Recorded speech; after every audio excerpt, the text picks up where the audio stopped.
Bashundhara sports সিটিতে জমকালো আয়োজনের মধ্য দিয়ে চলছে বসুন্ধরা গ্রুপের কর্মকর্তাদের অংশগ্রহণে বসুন্ধরা কর্পোরেট ব্যাডমিন্টন টুর্নামেন্ট 2025।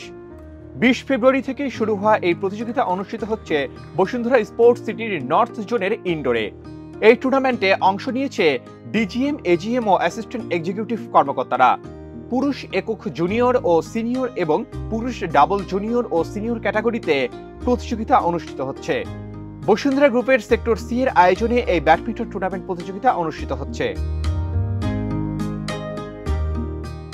27 ফেব্রুয়ারি বৃহস্পতিবার সন্ধ্যায় পুরুষ একক জুনিয়র ক্যাটাগরিতে এসকে মইনুল হাসানকে 21-6 ও 21-10 গেমে পরাজিত করে চ্যাম্পিয়ন হন মোহাম্মদ ফায়াজ।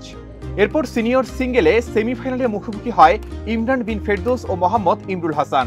21-14 ও 21-19 গেমে ইমরান ফেরদৌসকে হারিয়ে ফাইনালে ওঠে ইমরুল হাসান।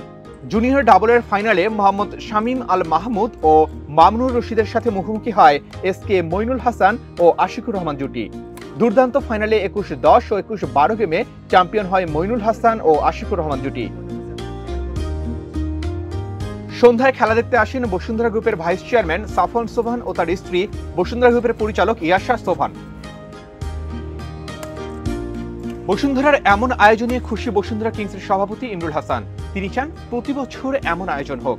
না, সভাপতি যেহেতু দুটোতে ফাইনালে উঠেছে ভালো তো লাগছেই, তবে আমার মনে হয় যে এবার যেহেতু ক্যাটাগরি ওয়াইজ করা হয়েছে, তো ক্যাটাগরি ওয়াইজ যদি না হতো তাহলে হয়তো নিজে কতটুকু যোগ্যতা সম্পন্ন বা দক্ষতা সম্পন্ন সেটা হয়তো বুঝতে পারতাম। যাই হোক, যারা আয়োজক আছে তাদেরকে ধন্যবাদ।